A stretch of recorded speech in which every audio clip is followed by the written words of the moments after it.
Okay guys, I'm going to go ahead and screencast the making of the single block 90-degree turn. I'm going to do what I've been doing for all single blocks. I'm going to start by creating a sketch. I'm going to choose the XZ plane. Please note that it's flipping 90 degrees, and that's a bug today in the Fusion 360 system. It'll be worked out, but it doesn't matter because I'm going to use a center rectangle anyways. Pretty much symmetrical, so I'm going to go ahead and hit center rectangle. I'm going to come to the origin, drag up. I'm going to type 1.252, tab 1.252, enter. So I have my layout of my block done correctly. I'm going to go ahead and come up to extrude, and I'm going to extrude that 0.76, enter. I have a block that is a generic Lego block tall. I'm going to go ahead and add my track to it, my half pipe. I'm going to do that by sketching on any face. It doesn't frankly matter. I'm going to sketch on this face here. That is a half-inch radius or a 1-inch diameter, so I'm going to scroll on the top here until I get to the middle, because that 1-inch diameter circle is centered on the top. I'll go ahead and just tell it to be 1 by typing 1, enter, and I will hit finish sketch. I'm now going to revolve that part right around this edge.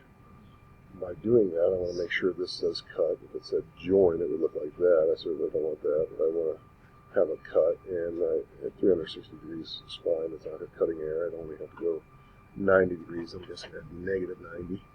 I'm going to go ahead and hit OK, and there's the top of the piece looking good. Now, the bottom's obviously not good, so what I'm going to do is I'm going to put my single block bottom on there.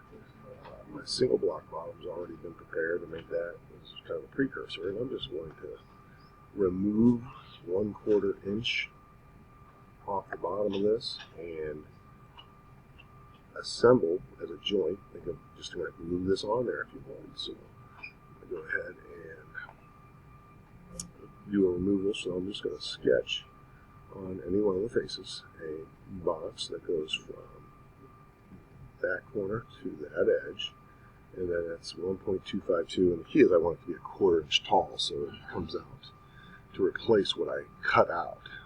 So I'm going to hit 1.252, I'm going to hit tab 0.25, and then hit enter.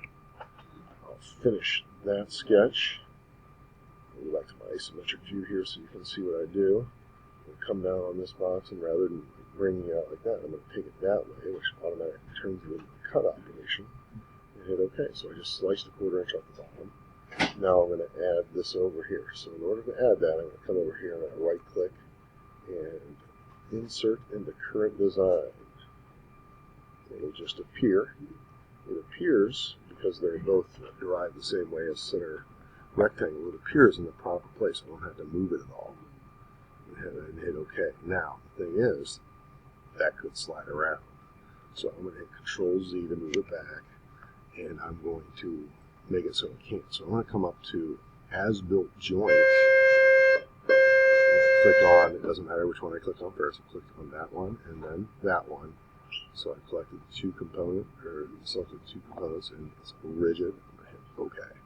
Now I can't move those. So now that is a completed single part.